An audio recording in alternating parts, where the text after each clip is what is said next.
নমস্কার সবাইকে, আমি তাপসী। আমার নতুন একটা ভিডিওতে তোমাদের সবাইকে জানাই অনেক অনেক ওয়েলকাম।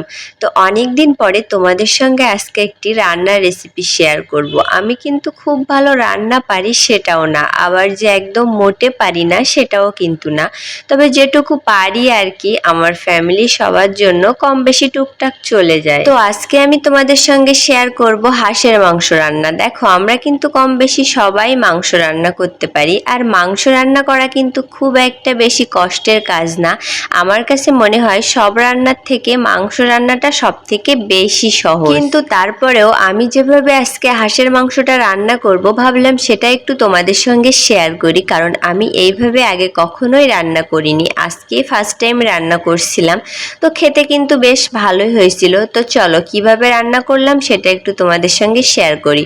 তো প্রথমে আমি এখানে আলুগুলো ভেজে নিলাম। আর মাংস রান্নার সঙ্গে আলু না দিলে কিন্তু একটুও জমে না, কারণ আলু আমাদের ফ্যামিলি সবাই পছন্দ করে। বিশেষ করে আমার মামাম সোনা তো আলু অনেক বেশি পছন্দ করে।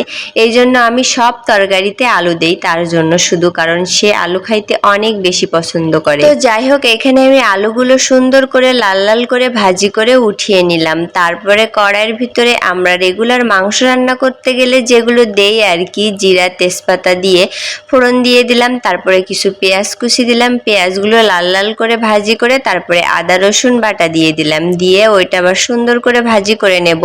তো তারপরে একটু জল দিয়ে দিলাম যাতে মশলাটা ভাজার সময় পুড়ে না যায়, যাতে মশলাটা সুন্দর করে ভাজা যায় আর একটুও কড়াইতে লেগে না যায়, পুড়ে না যায়। এই জন্য একটু সামান্য পরিমাণে জল দিয়ে দিলাম।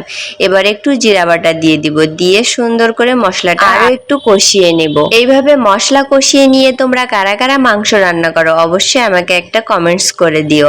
আর এভাবে মশলা কষানোর থেকে হাতে মেখে মাংস রান্না করলে সেটা কিন্তু আরো বেশি ভালো লাগে আমার কাছে খেতে। কিন্তু আজকে আমি একটু মাংসটা অন্য প্রসেসে রান্না করব, কারণ এইভাবে হাঁসের মাংস রান্না করলে নাকি একটু বেশি ভালো লাগে খেতে। তো এইখানে আমি মাংসটা অন্য প্রসেস বলতে যেটা বুঝালাম, এখানে মাংসটা আমি আগে থেকে হলুদ আর লবণ আর তেল দিয়ে আগে থেকে সুন্দর করে ভেজে নিছিলাম, ভেজে নিয়ে মাংসটা উঠাই নিছিলাম। এবার মশলাগুলো সুন্দর করে কষিয়ে তারপরে ওই ভাজা মাংসটা আমি মশলার ভিতরে দিয়ে দিলাম, দিয়ে আবার মাংসটা মশলার সঙ্গে সুন্দর করে কষিয়ে নেব।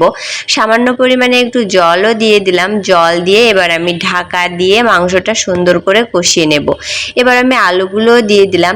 আসলে এইভাবে হাঁসের মাংস রান্না করলে নাকি খেতে ভালো লাগে। আমি আগে কখনো রান্না করিনি এবং খাইনি, আজকে ফার্স্ট টাইম রান্না করলাম। তো মোটামুটি ভালোই লাগছে আমার কাছে খেতে। তো তারপরে মাংস রান্না আর কি, লাস্ট যেভাবে আমরা মাংসটা রান্না করি সেইভাবে রান্নাটা করে নিলাম।